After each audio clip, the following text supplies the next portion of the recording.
rising inequality and rising austerity, when is the tipping point? So I'll give you the answer straight away, if you like. My answer is we've just passed it. It's already happened.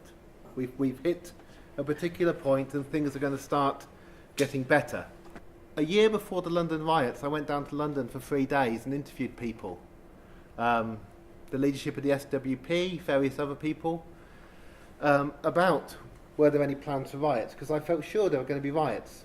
And if you remember then, there was nothing. Nothing happened that summer at all.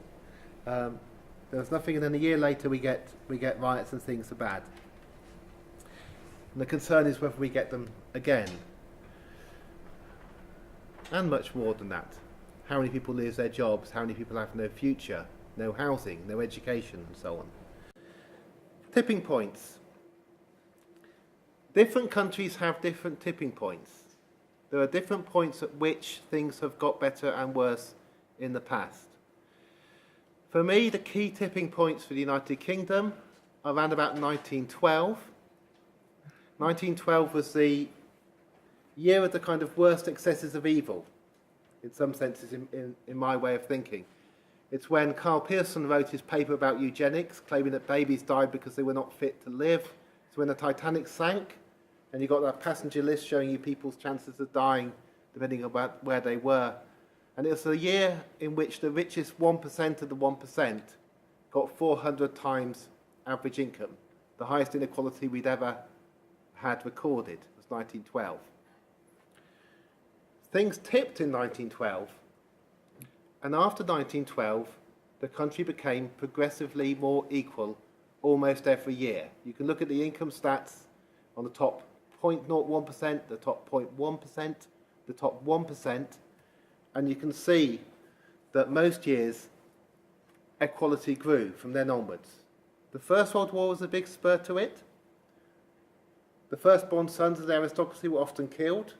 Many other people were killed, but inheritance reduced. 1920s and 1930s, over half of the increase in equality this country got between 1912 and the late 1970s occurred before the Second World War. And then it carried on with the Second World War, and it carried on in the 40s, 50s, 60s and 70s. 1912 was a tipping point. We can go back to that later if you want to. The second tipping point in the UK's history is 1979. Wherever you look, more and more inequalities in health, inequalities in wealth, a bit later inequalities in income in that year, 1979, and the years just before it, from 1974 through to 79, was a tipping point. I don't think anybody quite realised in 1979, even in the early 1980s, that things had changed forever, but they had. So those are the two tipping points for the UK, from my point of view, 1912 and 1979. And I think we've passed another one. But I think it's the same as then. Back then, you'd have been a fool to say it. It wasn't sure. You can't tell. You're just teetering at the edge of something altering. Different countries all have different tipping points. The tipping point for the United States was the Second World War. There was no improvement in equality in the United States in the 1920s and 30s. It all happened in terms of income in the Second World War. So we're often told, because lots of our studies come to the US, that the Second World War was incredibly important. It was to the United States, it was not to Britain. Britain was already declining, and so the equality was already growing beforehand. Other countries have passed their tipping points a long time ago. Half of the OECD hasn't done what we in the United States have done. They haven't had this dramatic increase in inequality since 1979, 1980.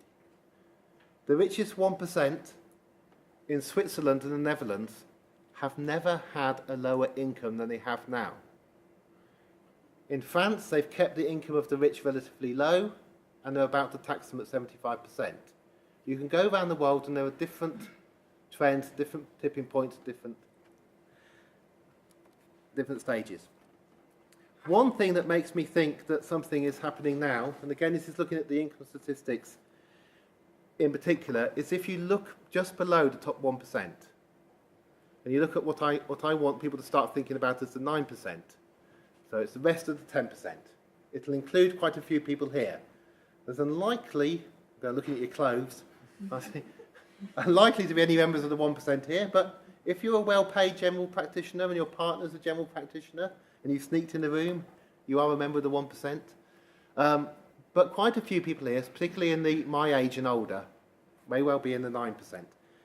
The 9% followed the 1% as we became more equal, and their share of income fell for the 1920s, 30s, 40s and 50s.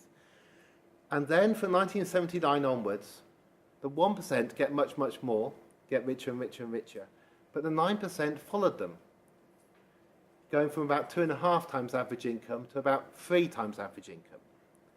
But in the last half dozen years, the 9% have seen their incomes reduced, their family incomes reduced. Often somebody's lost a part-time job in a house. Something else has occurred.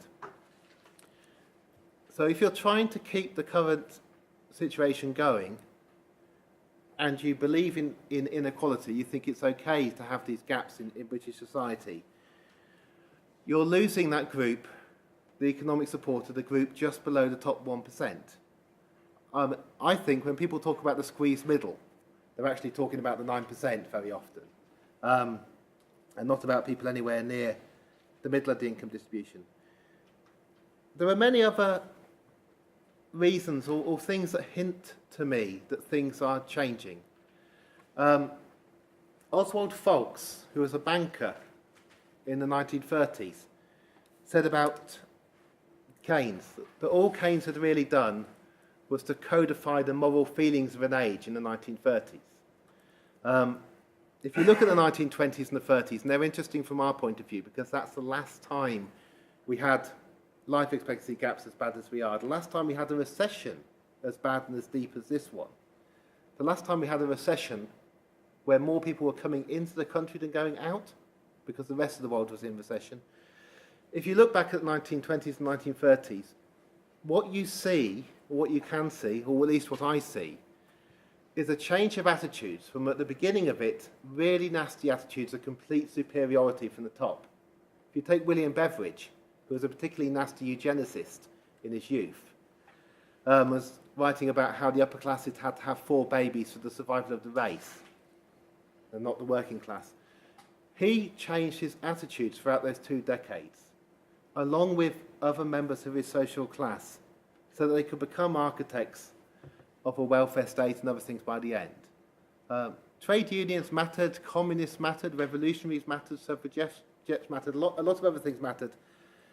But if you look back at that last period when we became more equal, and the very start of that period when we became more equal, there was a changing attitude at the very top of society to what was acceptable, what was reasonable, and whether other human beings were like you or whether they were a lower species, something to be treated differently. Now, if you look at things like Bob Diamond going and the reaction to Bob Diamond going, from when he appeared to be absolutely solid to when he was gone and there was almost no lament to him disappearing, or if you look at things like Ferdinand Mount.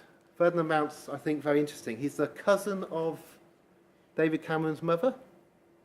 And he wrote a book called The New Few and declares in it how he's closed his account at Barclays and started a bank account at the Co-op.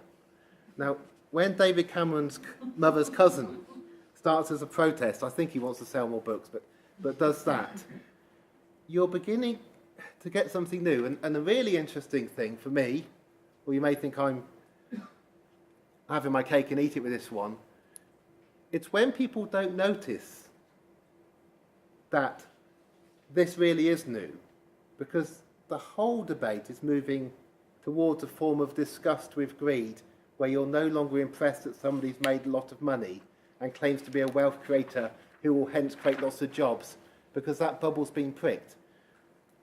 When it all moves in that way, so that on the left people say, oh no, you're still just as evil and nasty and selfish as before, then you're getting a real movement. This is a possibility. I'm just going to argue against myself briefly, at least to take away some of the easy arguments you could have against it.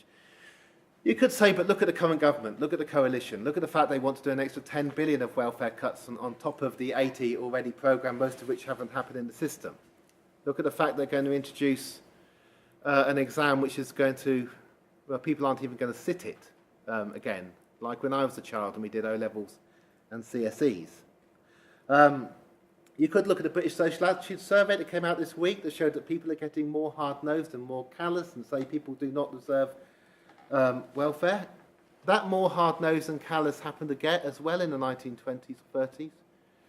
You could look across Europe. You could look at the rise of the Golden Dawn in Greece, how fascism is attractive again to many people. It's a route out.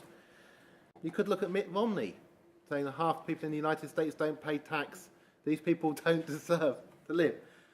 Or, and I can see you look at all, you could look back at yourselves looking at them in shock, and then look at the middle of the intelligentsia in London, who are actually in the 1%, not in the 9%, but they feel they believe it because they only earn £150,000. And if you live in West London, where average house prices in Kensington and Chelsea, but it's now looking about 2 million for a flat, for a whole borough. If you watch the intelligentsia beginning to move in that direction, but still being annoying to you, which I guess, I'm trying to guess from your faces where you are, I think you can quietly have a little bit of hope. Now, what I'm not arguing is that the tipping point has definitely happened, it's definitely going to occur, but I think you can see some grounds for possible optimism. Clive James called this early. Clive James called this about 3 years ago in a wonderful radio piece where he said wealth has gone out of fashion, rather like the cod piece. Nobody struts around wearing a cod piece anymore. And the idea that you're good because you've become wealthy or your increased wealth is a sign of how much you've helped society, that idea. Now, I think he was early, but as you watch the new Director General of the BBC coming on less than the previous one, as you watch top bankers only taking an 11% pay increase last year, as opposed to a 40% one the year before, and as you're still disgusted that they're taking an 11% increase, do you see some of my optimism for things changing? I've only got 5 minutes left, and then I have to open it up. To give you more hope of optimism, go outside of Britain, look outside of this country. This is the 5th most unequal country of the rich world, of the 25 big rich countries in the world. Only 4 are more equal. This is a strange and unusual country. The most unequal is Singapore, and if you want to talk about a nightmare scenario for the future, we can talk about Singapore and the plan on the right to turn London at least into a kind of Singapore. The worst thing that occurs in Singapore, to my mind, is that the servants, we go back to having servants again if you like Singapore, 1 in 5 middle-class households have a maid. The maids used to be pregnancy tested every 6 months. I learnt last week they're now tested every 3 months to be deported if they're pregnant, which of course is what country houses used to do. Nicholas Soames MP last year suggested this for Britain. Okay? That's the most unequal country in the world, Singapore.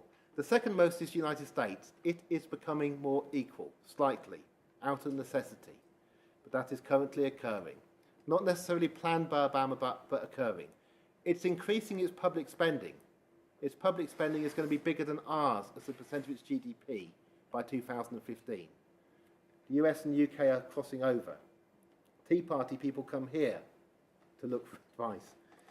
The third is Portugal. And Portugal, under austerity, the rich are losing out, I think, more than the poor. The poor didn't have much to lose anyway. We're the fourth. The fifth is Israel. We are more socially divided and unequal in terms of income than is Israel.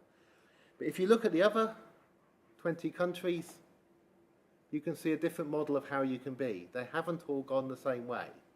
They've had small increases in inequality in some of the more equal countries, but absolutely tiny compared to us. If you go further out and look at the rest of the world, you can find lots of bad news stories, but you can sort of find some incredibly good news stories. Infant mortality in the last year worldwide appears to have had its biggest fall in human history. Nobody has celebrated this. The number of people dying under 5 in a year within the last 5 years has gone from 10 million down to 7 million. 5% fall in infant mortality last year. Fertility rates are currently plummeting worldwide as women choose not to have more than 2 babies or often to have 1 baby. World population is set to stabilise between 9 or 10 billion by the time I die. For the first time since the Black Death, we will have a reduction in the number of people and the value of labour is likely to rise. We have 100 million people graduating from universities at least a year, of which a narrow majority are female worldwide. Only 1% of university graduates worldwide can become rich, really rich. You can't have lots of rich people by definition. So we're going to have a world which is highly educated, and either they're going to sign up for this kind of levels of inequality increasing, or something else will occur. For the first time in world history, a majority of children are literate. The majority of their children should have access to the web the way things are currently going. But if you're inside this country, one of the world's most unequal countries in the rich world, and one currently choosing desperately to try to become more unequal, so that a few people at the top can hold on to what they've got, it can look very bad. I'll say one last thing about the tipping point in 1979, and then I'll shut up. So please do think of a question, because the worst thing is when you do one of these things and then it goes completely silent and nobody asks anything at all. That long period of things getting more equal, was it weird or what went wrong? My take on that is that what happened is we had incredible growth in the 1950s and 60s. If you look at the percentage GDP growth per year, it was very, very high, and it was unsustainable. You couldn't carry on growing at that rate. If you just take it forward, you'll see it was unsustainable to occur. There were various crises, oil shocks in 1973, and there were choices to be made around the rich world about how you dealt with this. The choice in Britain, I think, can be seen electorally in the elections in 1974. Very useful for people like me. There were 2 elections in 1974, and in the second of those elections, the southeast of the country swung to the Conservatives in large numbers. The country was becoming poorer, and a large number of people, not just the elite in London, but other people, decided they wanted to go for the party that would look after them.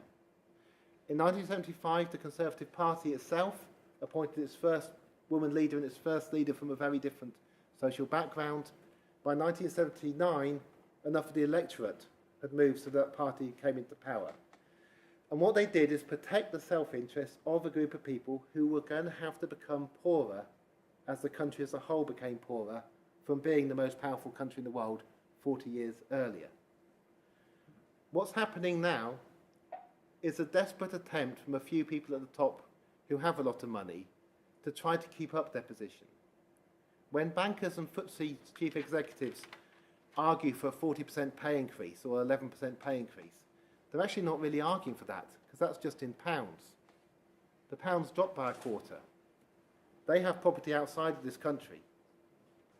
They can afford fewer skiing holidays. Their actual standard of living, as far as they're concerned, and security, is falling as well. I think you're seeing a desperate attempt to hold on to what people have the old times, an idea that this can all go back to normal, to 2005 again. Just keep the AAA rating. Just keep people paid well at the top. Keep the taxes low so that greedy French people come and live here rather than in France, and so on and so on.